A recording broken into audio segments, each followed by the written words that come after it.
with all due respect.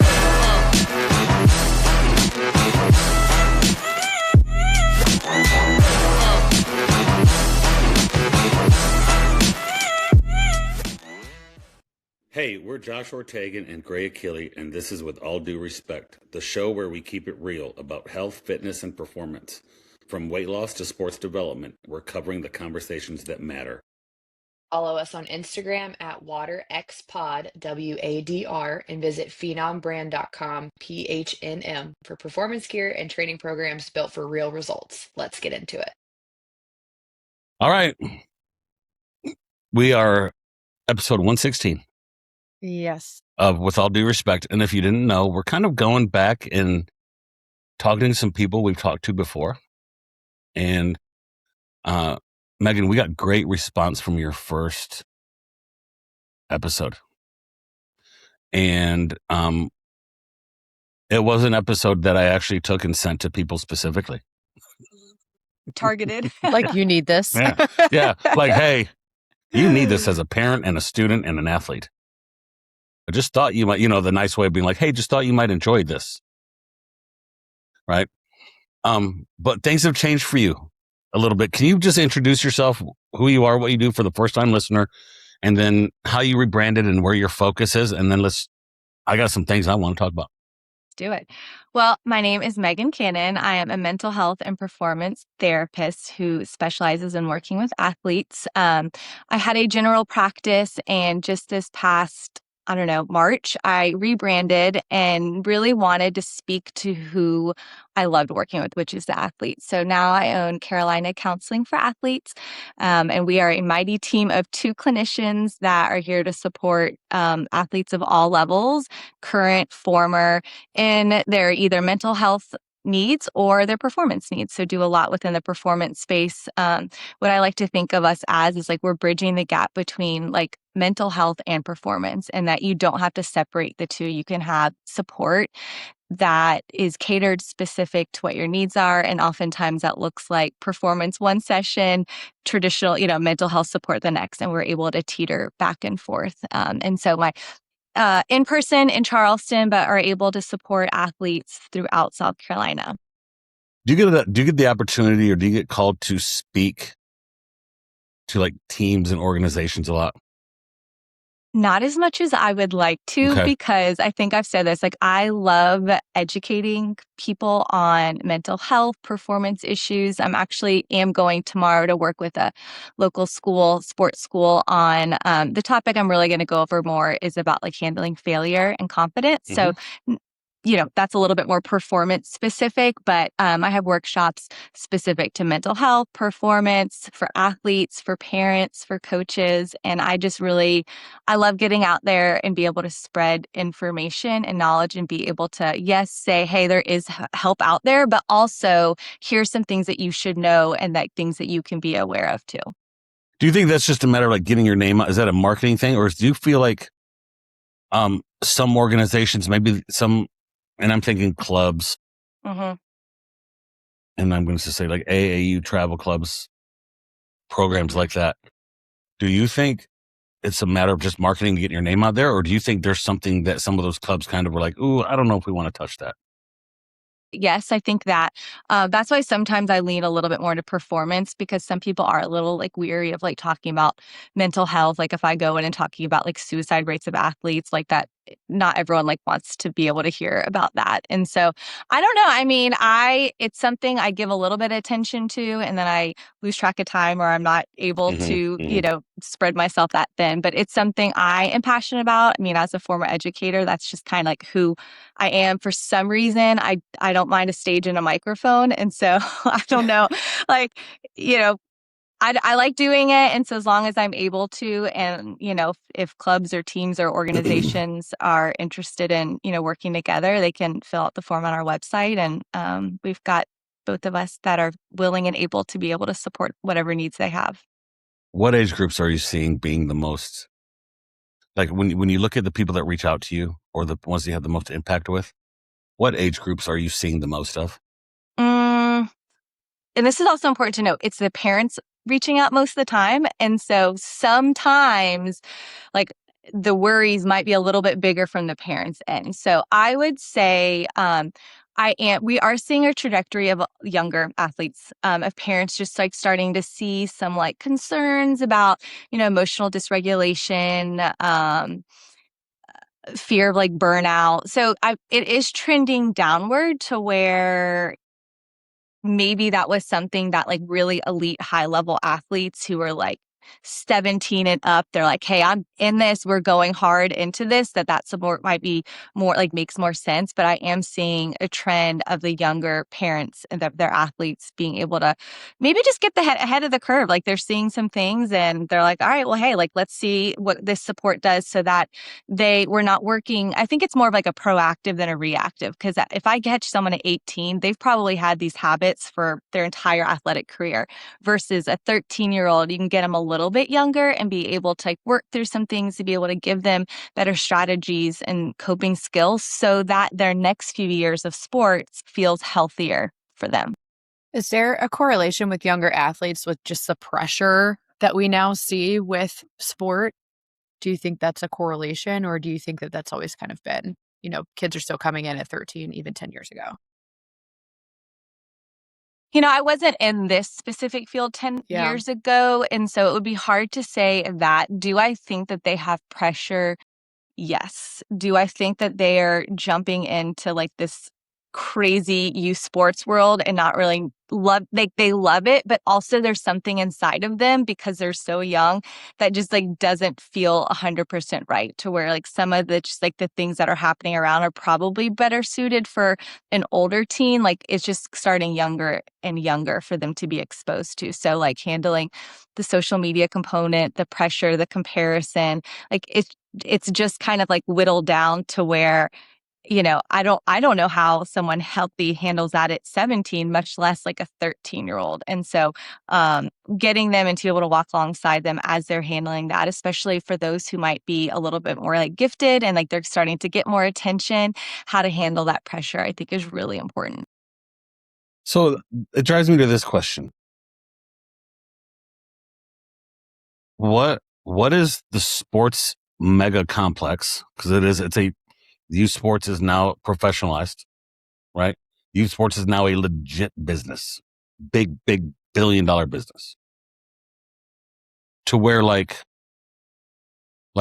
corporations are coming in and sponsoring these programs. What are we doing in sports, and what are we doing as parents to where a 13-year-old needs emotional support for their sport? Like, does that mean? I'm not saying that to say it's not needed, right? I am saying that in what kind of decisions are we allowing, and what kind of places are we pushing our kids, and what are we doing to where a 13-year-old kid, we feel now we need to reach out to a counselor to get help for a 13-year-old. Like 13-year-olds shouldn't have that pressure. They shouldn't have that pressure. They shouldn't have that expectation, in my opinion. They should 100%. They should worry about like things that normal 13-year-olds should worry about. Like that environment almost sounds like, what are we doing to our kids at 13 years old? I would say like your 9-year-old is what you think the 13 should be. Like the 13 it's just not what it was. Like 13-year-olds now are looking towards playing B team for their high schools. They are getting cut from teams because they're not making their high school team. So the years, 2 years before that, they're getting all the extra lessons. They're getting ready to prepare because now so many schools like start their high school program younger. And so like you are looking at 13, 14-year-olds who are in this position of like, all right, if I don't make this team, then like, what do I do? If all my friends make it, I'm not going to have a team to play on. And that definitely is specific to certain sports, and I'm thinking of specific sports for that, but 13 is just not what it used to be. It's just not. Like, I would say maybe now you see that, like what you're describing, more of like an 8 or 9-year-old. Dude, I just have such a, like, to me, a lot of what you do with a 13-year-old needs to be done with the, like, for every session you have with a 13-year-old, you need to have the same session with the parents. It almost feels that way to me, because when a 13 comes in, I want to go to the parents and be like, what are you doing in the house? Like, what are your conversations like at dinner? Like, what do you talk about first thing in the morning? Like, your kid goes to play a sport, and like, I had a friend of mine who had a big conviction one time. His oldest son actually came to him and said, Dad, it'd be good if you talked to me about things that didn't have to do with getting enough protein and playing football and lifting weights. And my buddy was like, dude, that was a punch to the stomach for a dad of a 16-year-old kid. Almost the dad was just like, kid was just like, all you care about is lifting weights, football, and my protein intake. And like, I mean, I love the awareness, the relationship a 16-year-old has with the dad. But he even had a conversation with me about it. It's like, dude, that was a punch to the face as a parent. Right. So like, what are you doing when the kids start sports when they're 8 or 9? What kind of expectations are you giving your kid at 13, where getting cut from the team is is a psychological breakdown? I have a problem. I have a hard time with that as a parent, right? Because that's not going to be what I'm going to do with my kid. Like, that's not, like, there's no way my kid's identity is going to be built on, and I work in the industry, live in the industry, made a lot of money in the industry, worked in the professional sports area, and helped all the way up and down. And I'm starting to feel like the juice isn't worth the squeeze with a kid. With all sports, you think, or not all is sports? it? Yeah, No, I guess the role of sports and what it plays. I've always made the joke of like, man, if my kid got into piano, I think I could get on board with it. Like, you know what I'm saying? I don't know if you would love to sit through a piano recital. Yeah, I can barely. Children's piano. Yeah. I've been to it. Trust me, it's not that good. Yeah. But I guess the point of it was like, man, if and we support everything he wants to do and everything he wants to try. Like, I don't care what the kid wants to pick up and play in sports, and I will always support it. I'll go. I'll support it. We have limits on where we go. We have expectations as a family for certain things that take priority. But like, I feel like as parents, the expectation you're putting on kids and the importance of it you're putting on kids. I mean, when you have showcases for exposure for 13, 14-year-old kids, I mean, we got a problem, man.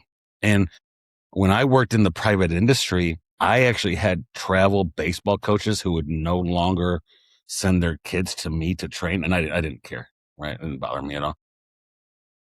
Because I would say things like, hey, your kid probably needs to not play fall ball. Or they come to me at 13, they go, what can my kid do to get better at baseball? I said, go play another sport. And the travel coaches didn't like that because they want to keep the money inside.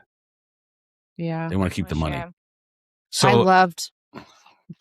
loved your video, Megan, that you posted the other day where you and I think it was you and your husband, you were taping each other's mouths after a game.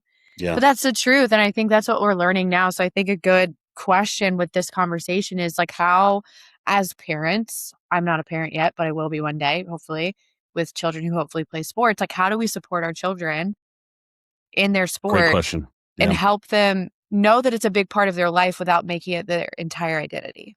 Yeah.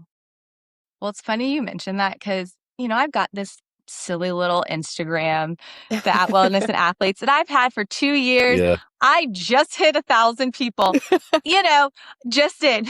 And I will say, I put some attention to it because it takes a little bit of time, but that particular reel that you're saying was so quick for me to do. And I just kind of copied it because it was a trend.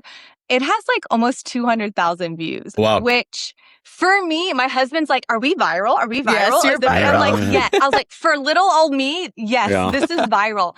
But I think the bigger, how it's resonated with people is so fascinating to me. The amount of shares that it's had is in the thousands. So yes, a view, but also noticing, all right, people are sending this to other people because they know how hard it is. And it was made in kind of a joke, but it's actually a pretty big issue because when I'm working with athletes, like that is always something that comes up. Like, who do you want to ride home with in the car ride? What is the kind of pressure in the parents? And as a parent of now 11 and 8-year-old, and we're knee deep in all of it, and my husband and I have to work very hard to practice what we preach. And I wrote, I think in the comment of like, when I'm not being a hypocrite, because it's not easy. Like we want to analyze it all after, we want to talk about like, I'm not always like, did you have fun? It was really great. Sometimes we want to like get to the juice of it.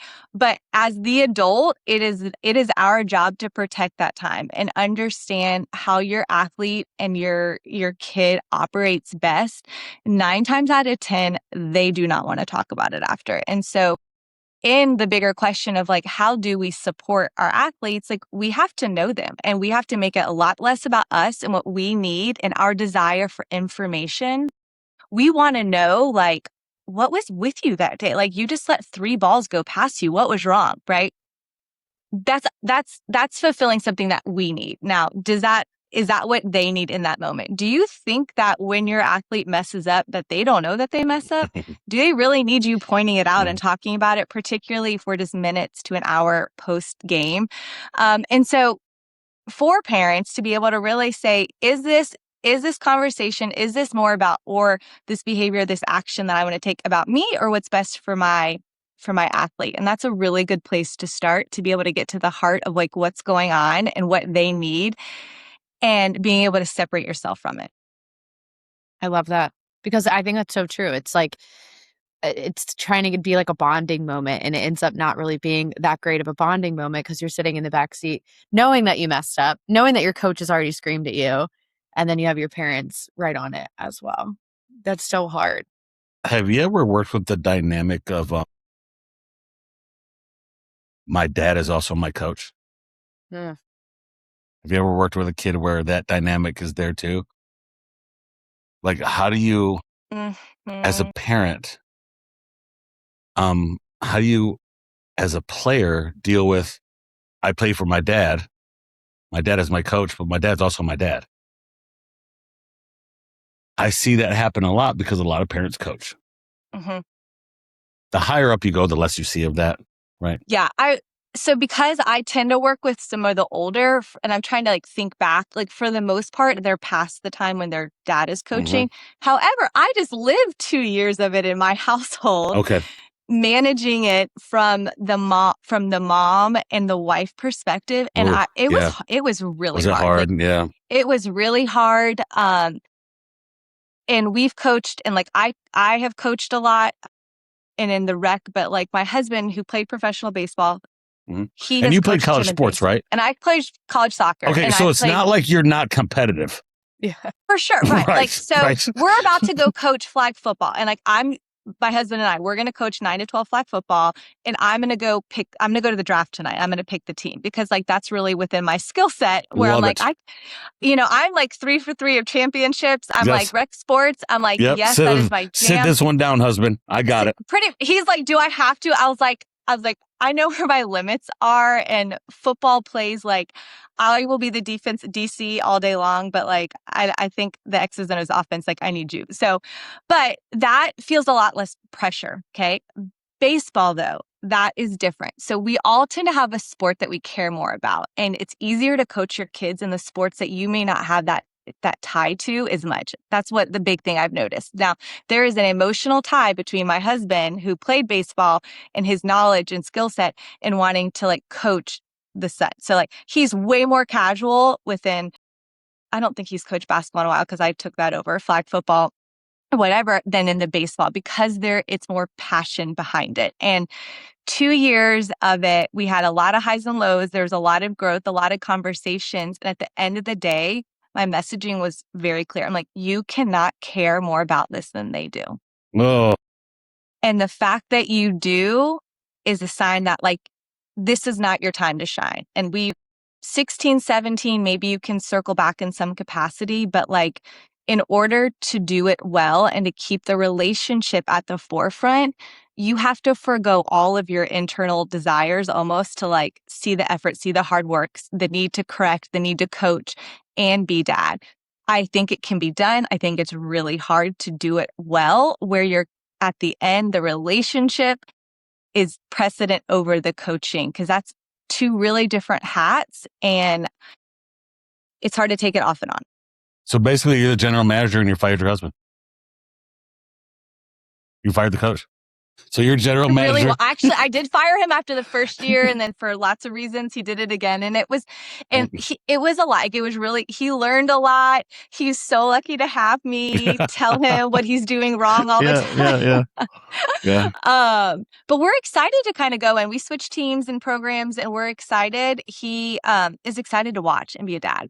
And had that been a couple years, but he's looking forward to just like being in the stands and being able to use some of that emotional energy to maybe work more one-on-one with him, as opposed to like spreading that energy across 11 kids. Yeah, that's a really tough spot for a parent. That's a really tough spot for a kid because the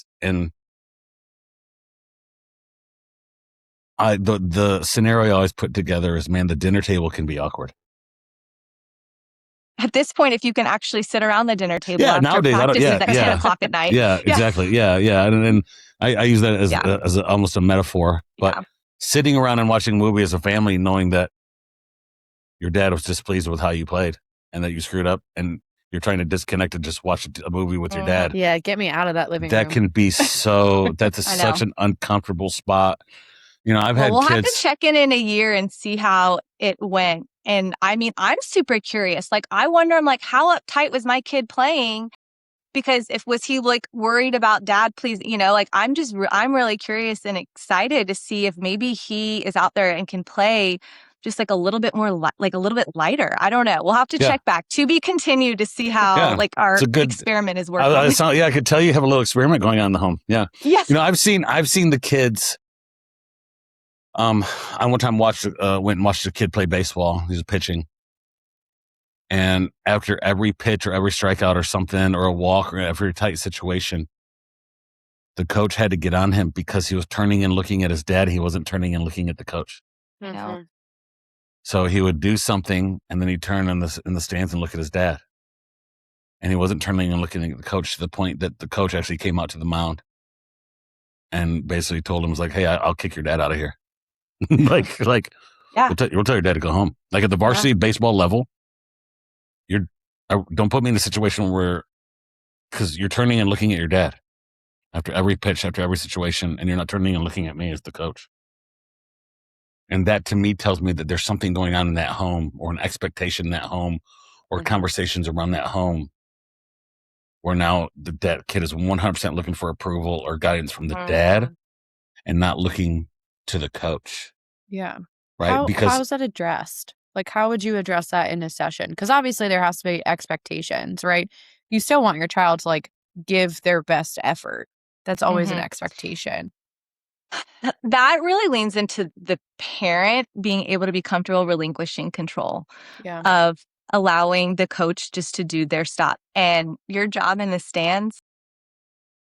I know, right? But that's hard. Faking it till you make it. They can feel our energy and our nerve. Like there's something called like co-regulation. And so when I see parents like kind of freaking out, and I want to be like, if you can learn how to relax more, one, you're going to enjoy it more. And two, your athlete is going to be able to feel like they can feel that. If they're looking in the stands and they're seeing like you like take your hat and you're throwing it on the ground and you're pacing up and down, like they see that. Or like if they're angry, your arms are up in the air. A really good example, I don't know if you guys watched the World Cup. Like, oh yeah. Okay. I mean, who didn't? It was amazing. Glued to it. So good. Okay. The last game when the U.S., and now I can't remember the coach's name, when he caught video multiple times of him taking his hat and like throwing it on his ground, I think he kicked something. I saw someone post about this. I thought it was like so interesting and such a good example for like the millions of people that were watching about like, what did that signify to his players? It signified, it signified, okay, we're playing out of control. My coach is out of control. So like, how is that going to make me feel? And so if it's a parent and you're doing that and your kid's like, oh no, like they are looking out of control. Like now they're more worried about the parent than doing what they need to do on the field or on the court. And so if I'm addressing that, and I have had to do that before, bring in like kind of a family session, and we had to regulate the parent until they could figure out how to like deal with their stuff truly and enjoy what this is, like to an area where the kid could not see them. And that was to protect the kid. And eventually he was able to, a parent, was able to I don't take offense to that as the only male in this conversation. Figure it out enough to say, okay, if I want to be watching like how, like my approach to this, it matters and it's impacting my player, my kid. So let me figure out how to like be able to sit here and just like be, and maybe inside it's just like killing you. But like as the adult, you have to be able to like learn and practice that regulation for yourself so that your kid can do the same. I have found that sometimes one of the things that I struggle with and I see, and I have a 10-year-old that's hyper competitive, ultra competitive, to the point that teachers are like, your son's a little way too competitive. I'm like, yeah, I don't think that exists. I'm sorry. Like, like your son, if only we can teach them to be just a little bit less competitive when they play backyard football or at recess. I'm sorry. That's not the message we do in our house. Like, sorry, son, can't be so competitive. You learn to manage that competition and learn to manage emotional, how he responds. But there will never be an environment where I look at my kid and be like, sorry, son, you're just way too competitive. I'm sorry. That's never going to come out of my household. That's just not the genetic makeup of what we promote in my house. Right. I have found that the parents who mostly have the best vision of what it looks like of their kid playing sports when it comes to, one, how good they are, right? Because I grew up in Kalamazoo, Michigan. Derek Jeter grew up a little bit older than I was. I tell people, it's like, my mom thought I was a better shortstop at 12-year-old than Derek Jeter. Of course she did. Right. And I tell that kind of jokingly, like, but I wasn't. The guy had like ESPN magazine come and watch him play. I had my dad come watch him play. Right. Right. When it comes to how talented your kid is can so many times be blown up by the parent. It's a hard lens for them to look at. So when somebody was like, hey, your kid's probably not going to start because they're not as talented as that guy, parents take crazy offense to that. Right? Like, that's a tough pill to swallow as a parent. But the ones that look at it the best are the ones that have a history of playing highly competitive sports. Yeah. It's the dad who got cut from JV baseball and said he got screwed over and played his whole, like, it's that dad, right? And then the dad ends up being a coach and they think the kid's great. It's not the dad that has, or the mom that has been out there and has seen it, right? They've seen it because, like, Megan, you and her husband both know what a Division I athlete looks like. You could walk out to a field and say, hey, there's a Division I athlete out here at 15 years old. You could watch 15 kids move and go, that one. It's not hard. It's not hard. Like, the high level D1 kids are so much more talented. It's easy. And so I want to discuss that. I want to discuss, as a parent, how do you manage the expectation of, how do you have that conversation with a kid when maybe they're not the best one? Maybe they're not going to make the varsity team. Maybe they're probably going to play. I had a kid that played right field and batted last, and it was the best thing that ever happened to my son. When I tell you, I mean, I didn't enjoy it, right? You don't enjoy your kid not be good. but he never picked up a baseball, never picked up a bat, wanted to play, and he played batted left, played right field. And the kid where everything has been easy for my son. Everything has been easy. Every sport has been like, watch it, figure it out, be really good at it, but get break first or second and be really good. And I knew when we went off to play baseball that he was going to struggle because baseball is not a sport where you just grab a bat and grab a ball and you watch some Ken Griffey Jr. highlights on YouTube and all of a sudden you're dropping tanks. And the first game he ever had, he sits in the car and goes, Daddy, it's really hard to hit that ball every time. And I go, very hard. I laughed out loud because I was like, wait, my son expected to hit the ball every time, right? How do we talk to our children about failure? It's such a good topic. And one that I am very passionate about because sports gets to do that for us. It gets to be really a catalyst to understand how we handle failure. And that is the entry level. It's earlier on so that later in life, when something that goes your way, you don't get a job, you get fired, something happens, like not even career wise, like when there's a mistake or failure, you're able to learn that. And as parents, a couple things that just came to mind. Not putting them in positions where they're always the best. I think and I agree, like, I know that, like, our lens of it in my household, there is a lot of, like, reality, and we also just, like, see what's out there, and we are able to see our kids and say, they do have some qualities, but, like, do they have it?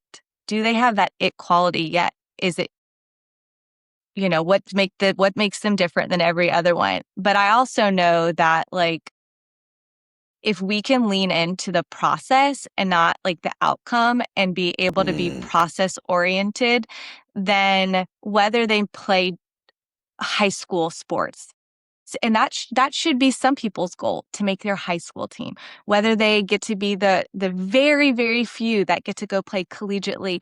And let's be honest, it's a dumpster fire up there right now. And there's not a lot of high school athletes that are getting even to go play at the level they maybe would have 15 years ago. Like, I don't even think I would have been able to play D1. Really? That at that Transfer point. portal, basically? Yeah. Oh my gosh. It is. I mean, that's like a whole nother because like, why would you recruit an 18-year-old when you get a 22-year-old that's played 2 years at another school and it has college experience at a JUCO? Like, so it's really, really hard. So if our goal for our kids to play sports was so that they could go to college, that is really setting us all up for disappointment. So instead, if we can say, you know what, are we putting them in healthy team environments where they're, do they need the best coaching at this point? Like, no. Are they learning and growing and loving the game? Yes. Is that important? Are they working hard? Are we seeing effort from them?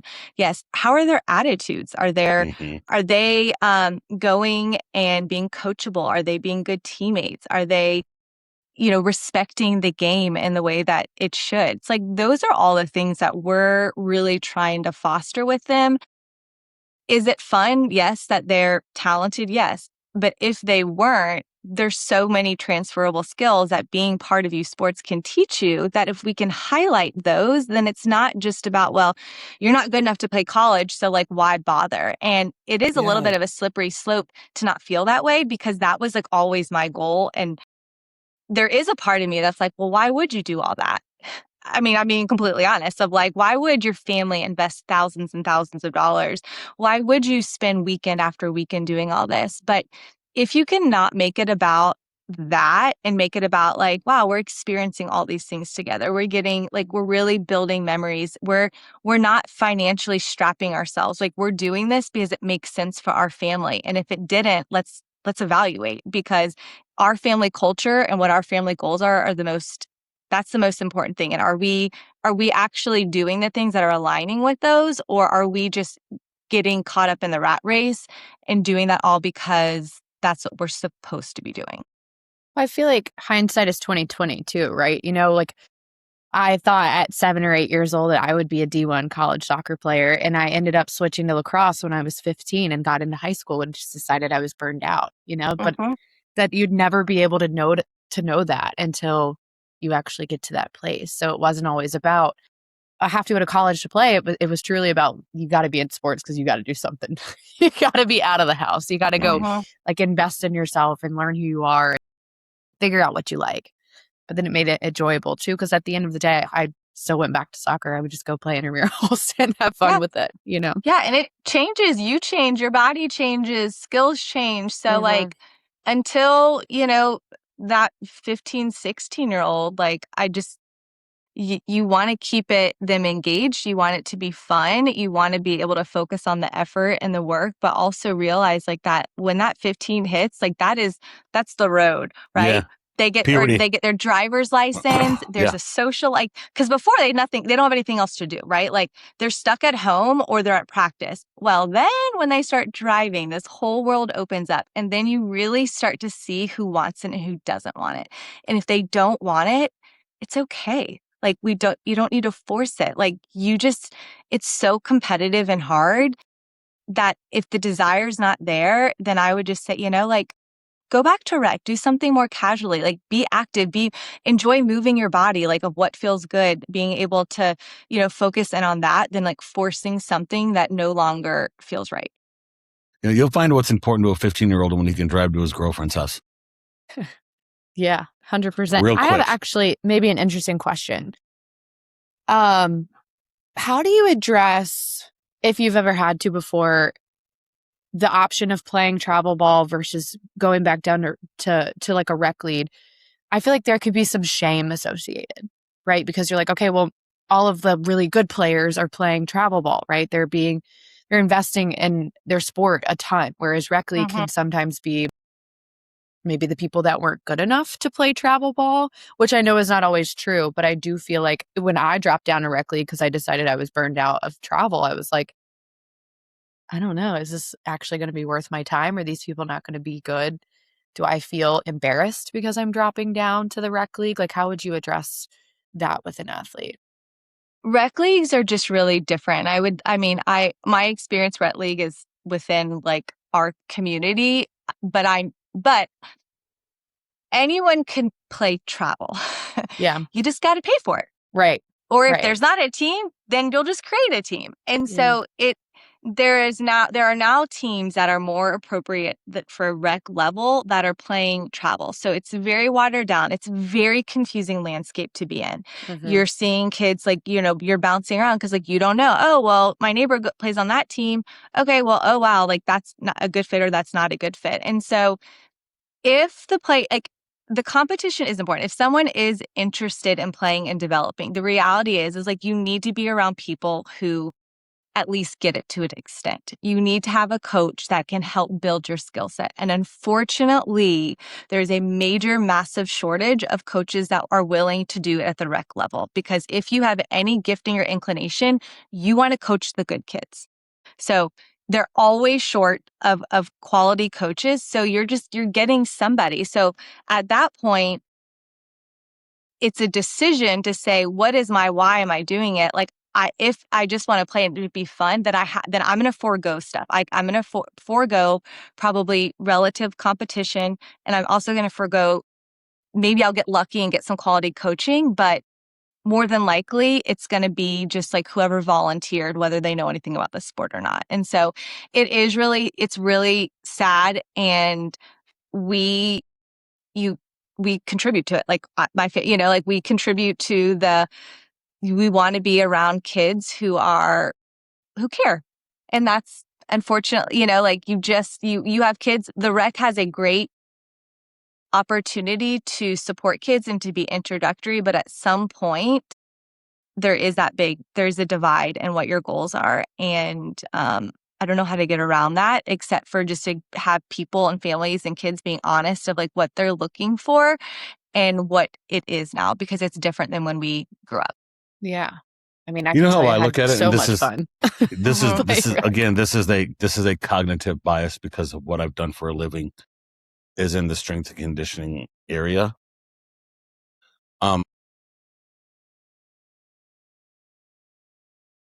If I was to plan it out, a kid would do everything he can possibly do at whatever he can do it at until about 13, 14, 15 years old.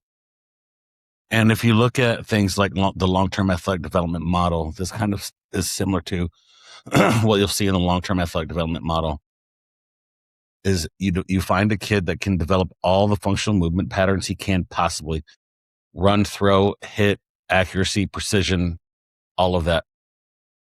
And at 13 to 15 years old, like we said, when puberty hits and some kids go left and some kids go right, we've all seen it, right? We've all seen puberty separate kids. It just does.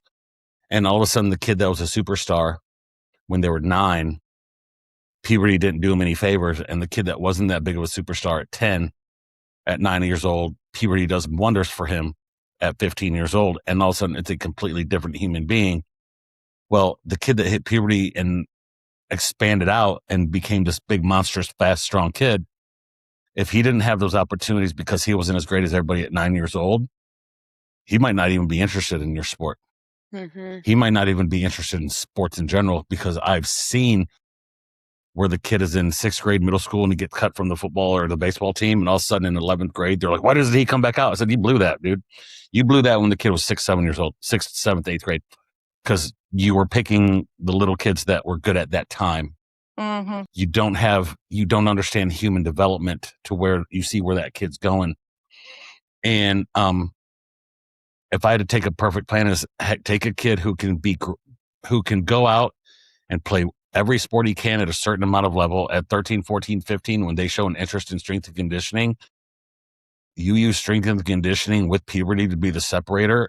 And a lot of times you might have a kid who maybe he doesn't have the highest level of skill, but they're by far the best athletes. And if that kid, and what many times happens with those kids is college coaches will see that kid and they'll be like, all right, maybe he's a soccer player. Maybe he doesn't have the ball skills as some of the kids that played travel from 7 to 13 or paid $10,000 a year to travel the country to play soccer. We can teach ball skills. I can't teach 6'2", 200 pounds that runs through people's chest. Right? Yeah. And I have worked with enough kids where puberty hits and the strength room hits. And yeah, I can understand that kid might have been really good at soccer or baseball growing up, but now that kid's so big and strong, everybody wants him to play college because the ceiling's so much higher. Yeah. And I think we lose that so many times when coaches look at kids. I have seen so many 8th grade All-Americans. And by the time they're juniors, you're like, why is that kid still the same size? Like, and mom and dad thought he was going to be a Division I, and the kid that really was Division I, nobody's paying attention to that kid. Yeah. Right. And I think a lot of times what you're seeing in sports right now are everybody's looking at the short game. There's not a lot of people that look at the long game, because I made this comment to a coach and he got a little bit offended. I said, I bet I could take 15 girls from North Charleston, Orangeburg, inner city school. Take 15 of those 13-year-old girls that never played soccer. Put them in a strength conditioning program, give them a really good coach, and they'll walk through your 15-year-old travel team in 2 years. Walk through them. They're like, well, they don't have the ball skills. Yeah. I don't care.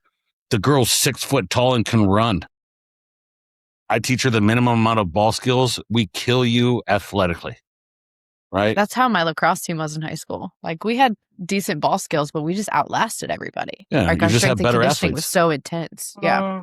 Because I think what we're running to in our country right now is also an access issue in sports like baseball, in sports like travel soccer, for sure. Because I've seen the numbers that, like, the average travel soccer girl at the highest level, the family made well over $100,000 a year. At least. Well, they had access. Yeah. They had financial access to that, right? Because it's become a sport. Baseball, travel soccer, sports like that. I mean, look at the number of minorities or families that don't have a lot of money that are doing baseball. It's not a lot. It's not a lot anymore. To the point that I remember 10 years ago, we had a kid that was drafted. It was a black kid from the city or from a country town. It was drafted, ended up playing in the World Series for the Cubs. And I went to the World Series to watch him. And his first year in minor league baseball, he said everybody spoke Spanish to him because they thought he was Dominican as a black kid. And the dude grew up in like Newberry. right. Like Newberry, South Carolina. Right. Yeah. And I think we're majorly running into an access issue where some of the best athletes just don't have access to be able to play sports. Right. But I think that's probably a complete different subject. But I think the concept of failure, and I think talking to parents about expectations, you bring up 13, like, is it still true that 70% of kids quit sports by 13? That was a stat that's been thrown out for like 15 years. I wonder if that's still true. That 70% of kids aren't playing a sport by 13 or quit their sport by 13. What is it? What's the number? It is a staggering amount. Like 70% of kids. And I sometimes think, everybody, I think that's a subject people always say, oh, that's burnout. Well, they also start having cuts. So like if your kid's not very talented, probably got cut. Yeah, or they chose one sport. Yeah. And they chose a different sport. Yeah, it didn't work out. Or their high school is really competitive and it's not, depending on where you live too, like you could be at a really big school or really small school where, smaller school, it's like, hey, everyone's making it. And we actually need you to play a fall, winter, and spring sport because there's not enough of you. And you probably see that a lot, And so, there's just different opportunities depending on where you live and the access to like what your feeder schools, how competitive it is as well, which that's not the kids' fault too. They're just going to be part of a system. But nowadays too, hey, it doesn't work out, just transfer schools. No big deal. I was going to say, you see kids, again, that's a whole nother topic. Yeah. That's the wild, wild west too, where, okay, cool. Like it's not working out for whatever reason. And now there's like, they can switch. So high school sports now is very confusing because you never know who you're going to get. Like you may say, yeah, we have everyone returning next year. And then your 2-star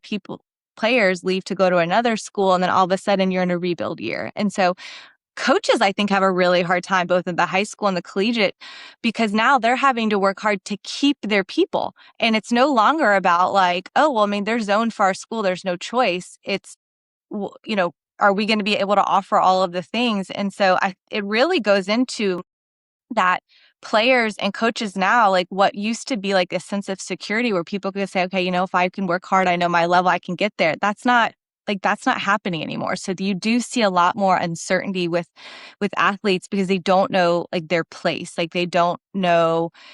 And coaches, I think too, are feeling like the pressure more to be able to put together a team and not knowing, is someone going to transfer over the summer that we had no idea. We had, now do we have to go try to find someone? It's messy out there, and I feel for the people who are having to make those decisions. And, we're just like, we're operating at a really different time within what youth and high school sports look like, and we're having to just kind of figure it out. And that's kind of scary. Yeah, I think, I've heard some coaches say this. Well, I'm just not going to be that coach and I'm going to do it like we've always done it. It's like, well, you're not going to coach very long. Yeah. Because you're going to go 3-7 3 years in a row and they're going to be like, see ya. Right. Is there still the rule in, I don't know if it's the same for private school, but I know when I was in high school, if you transferred, you had to sit for the season. They just got rid of it. They just axed it. It's the wild, wild west, man. And I'm dead in the middle of it.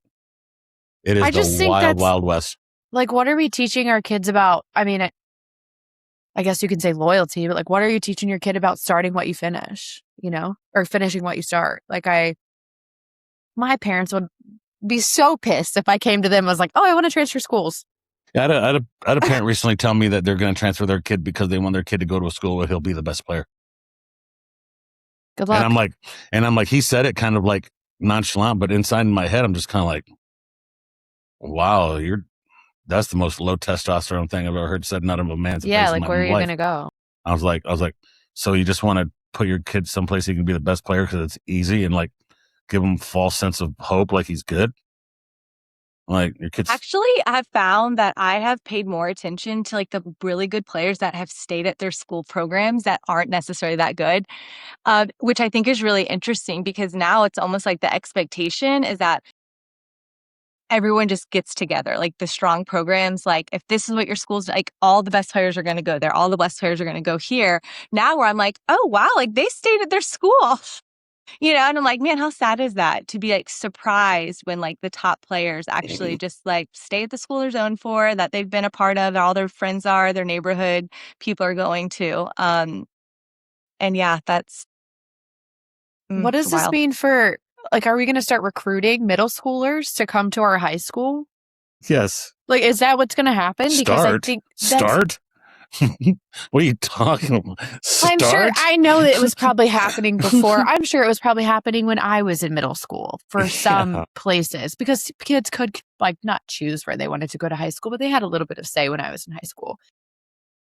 But now it's like that's going to be normal, is that you're going to go approach an 11 or a 12-year-old before they get to the 8th grade and you're like, hey, I want you to come play at my high school. Yes. That's insane. 100%. And now, okay, Megan, that brings up another thing. You sit down with your 8th grade son and say, hey, son, I know that you've been playing with these kids your whole life, but there's a school that wants you to come play football next year. And you're going to go play football at that school, and you're going to leave your friends, and you're going to roll in 9th grade at this school. What you just told your son is that now we're making career decisions for a 14-year-old, and they want you to come play, so you better show out. You're almost treating the kid like he's drafted in baseball, because I've had a lot of conversations with kids drafted out of high school. And, you give an 18-year-old kid $2 million and you say, go play baseball. They feel like they got to earn $2 million with every swing, right? The stress is there. Got to prove it. Got to prove it. You go 0 for 4, I'm not worth that $2 million. You go 4 for 4, I guess I am. So now we're telling kids at 14 years old that the reason you're switching schools is because of football or baseball or basketball. You don't think that puts an intrinsic pressure on the kid to perform at 14 years old? I mean, is that basically what we're telling kids? Would you agree that there's an aspect to that? Yeah, I think yes, it does. It can definitely put a lot of probably unnecessary pressure on the kid, particularly if they don't want to do it. So I do think it would be a different story if they were like all into it, because you see that and it works out fine. But then it also like it's a train wreck too. And it always comes back to the why. Like, why are we doing this? Is it because like their current situation is the coaches are emotionally, verbally abusive? They're not being, I mean, there's so many factors and like nuances in that, but like at some point we have to find the balance and understand that like if we define these athletes' identity of just around their sport, then that's what they're going to believe about themselves, is that like this is all I am. And making a move like that without really like factoring in other things like academic support, social needs, location, proximity to the school, what's going to do the family. Like if I'm driving an hour to a game and I'm getting home at 11 o'clock at night after football practice because I live an hour away, like what is that going to be doing to my overall health and community? I mean, so there are so many things in my brain that would come up, but that's not everybody. Everyone might just say, hey, you want an opportunity to go play? It's a good program, go. Whereas like I would consider, there's so many things that I would consider before even like discussing that. And it would be a discussion because I can't make them like, even though I'm the parent, like I can't want them to be in that more than they do. And if they're going to go kicking and screaming, that's like a huge red flag. Like this is not like, they don't want to do it. So they'll figure it out where they are. Have you ever had to be an interventionist? No, but I would be an excellent interventionist. So I would be fine doing it. And what I mean is like, and I know so if you're meeting with a kid and the kid's like, I'm getting all this pressure to have to play. So I'll give you a real life scenario. I had a conversation with a kid.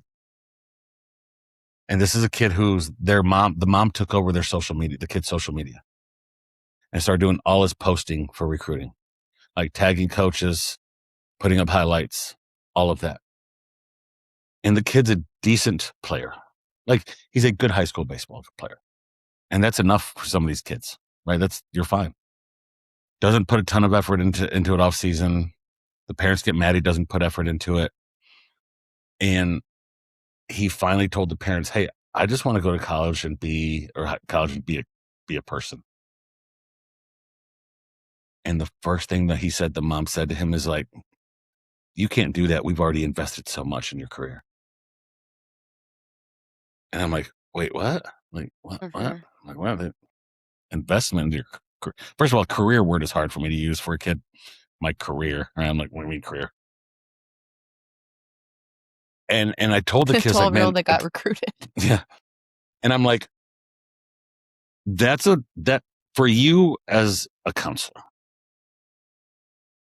have you ever had to talk a kid through how to go about telling his parents maybe, or her parents, that maybe it's not as important to you as it is to them? Yes. Is that A tough? lot of what I do with high schoolers is around communication skills and like being able to have hard conversations and be like, sometimes even just like talking with me. It's because like they get more used to being able to like share their emotions, talk about hard things, getting comfortable, because they're also not comfortable talking to adults. Like they won't even like cold call a store to see if they're open. So I mean, and now we're expecting them to like communicate like something that feels Yeah. really difficult. And Yeah. so, you know, while I often do a lot of deep work, I also do a lot of like really practical work in like basic communication and how to express yourself, how to use I statements, how to be clear and concise, and how to be able to like pick timing, you know, whether it be with a parent, whether it be with like a coach, because this generation, it's not as natural for them. They haven't had to practice it. So why would we think that they're going to be comfortable being honest with their parent when they know it's going to crush them? When they're not used to even basic levels of communication in person, like in person to person. And so with that particular situation, we would probably rehearse it. We would role play. And Mhm. we would be able, I'd say, what would you say? And then I would probably poke holes in it. And I would say, let's tweak that a little bit, you Mhm. know, of just saying of like how you feel. I'm like, okay, mom, like I understand that, but this is what is best for me. And I'm looking forward to, you know, so we would rehearse all that. And at some point I would tell this kid, it is not your responsibility to handle your parents' emotions. Wow. Mhm. But how many kids say, I don't know if I can do that because my dad would be so mad. Mhm. I Yes, don't they want to will. disappoint my And then I mom. will say it again. And then Oh, I will say it again. And I will say, this is your like this is your like if this is your truth, this is how you feel about it, then they can be mad, they can be disappointed. They will be disappointed. Ask any parent whose kid quit before they thought it was time.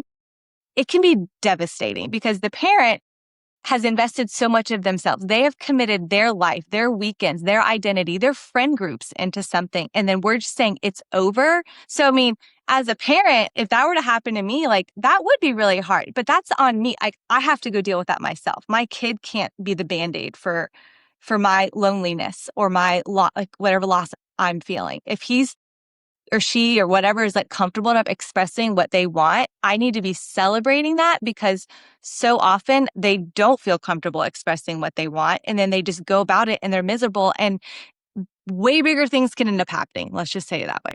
yeah. Right. I know, when my kid 2 years ago, he didn't want to do jujitsu anymore.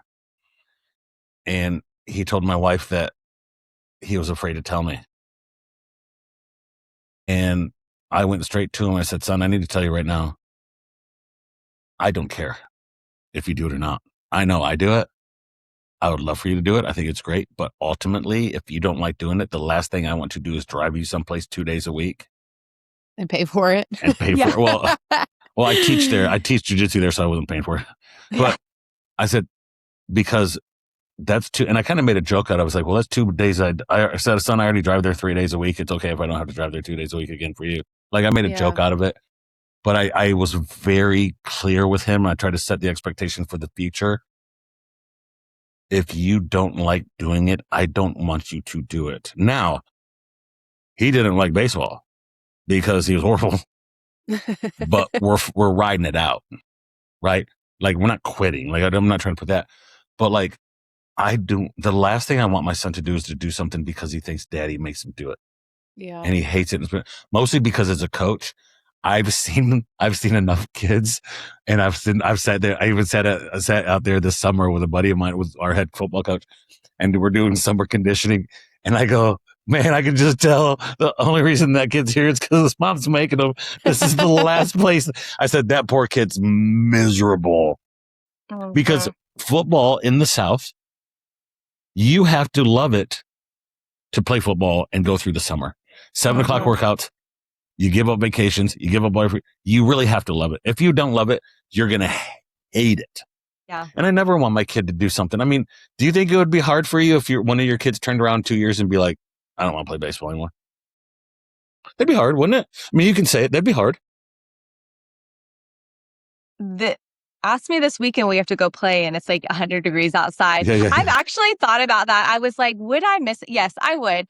But like, it's not like I don't have an emotional tie to baseball as much. So if they just said I'm done playing sports, that would be bigger for me. And they've not really gotten super into my emotional sport, which would have been soccer. That probably would have been the one I maybe like felt more of that like pull to.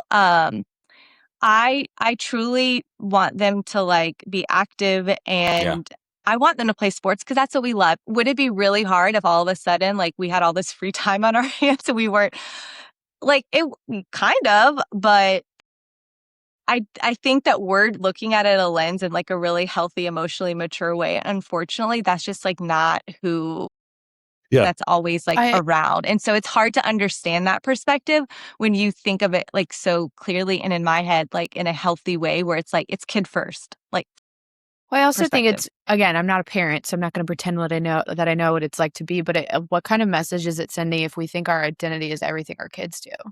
Mm-hmm. Like, okay, I have free time because you're not doing something I don't know. I just think it's crazy. This came up because my sister, I have a twin sister. She played soccer in college and she lives here too. She was coordinating like a former college soccer player. She seems to have like a lot of friends. Her girls play soccer. And so they're all into soccer of a kickball game where the moms would just get together and like play a game kickball. Great in theory, right? And I was like, looked at it and I was like, oh, wow, that's great. That's my son has a game that night. I was like, cool, I'll miss it, whatever. Because like, if I'm not just going to sit around and like have no reason, but I also believe that like, if there's things going on for me, like I don't have to center my life around the 1 million baseball games or whatever sports that like he's going to be a part of.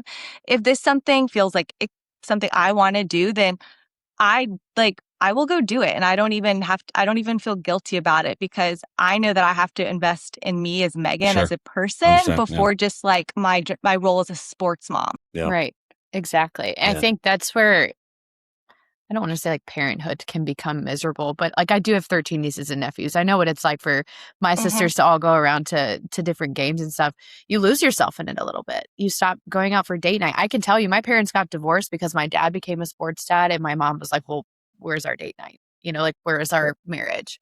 You know, obviously I had a lot more entangled in that, but that's kind of how it started. And like watching that happen and now being able to reflect on it as an adult. Yes, your kids come first to a certain degree, but you also don't have to sacrifice your marriage and your friendships because your kid is involved in a sport. You don't have to go to practice. I know Josh loves to say, I'm not going to practice. I love that. Don't go to practice. You know? Yeah, I don't go to practice because I do practice right now for my kid is the mom's in a corner and 9 dads clinging to the fence. Mm-hmm. And like, I just don't want to have that conversation. You know what I'm saying? Yeah. Mm-hmm. Yeah. I really thank you for coming on again. Yeah. Thanks for having me. I feel like this could be like a 3-hour conversation. Do you ever do content for coaches? So I was on a little like Instagram live thing for a guy, Derek. He's in South Florida and he was South Carolina. He has like the athletic department. So he does like a ton of for like ADs and coaches. Mm-hmm. And I have a hard time deciding who I'm speaking to because that's like kind of my thing, because I'm like, am I talking to the parents? Am I talking to the athlete? Am I talking to coaches? Because like it's like the trifecta, and I want to speak to everyone. And so I will like dabble in some coaches stuff. I would love to do more. I'm just like not by nature like a content creator, but like put me in front of like a group of coaches. I would love that so much, to be able to have like an opportunity to share education experience, as well as give them the opportunity to ask questions and to be able to like know that they don't have to have it all figured out. Like they don't need to know how to coach and be like their kids' therapist. Like that's not their job, but they also need to know what to do, and they need to have referral pathways. And so I do have a workshop that is for coaches to be able to highlight some of the things that they may see, some red flags, and like what they can potentially do, and how to also care for themselves. Like that to me, like if we're thinking a top-down approach, like if the parents and the coaches are healthy, then that's going to trickle down to like kids, who I really care about, which is the athletes. But in the end, I really love everybody, but that's kind of my philosophy. Well, thank you very much for coming on. I'm sure we'll do a part 3. Yeah, I would love that. So I could go on and on for this. Yeah, right. I know. It's so good. Will people even listen for the hour? No, well, that's why that's why we do minute clips, girl. They love the minute clips. There we go. Pull the smart ones from me. All right, we'll see y'all. Thank you. Bye.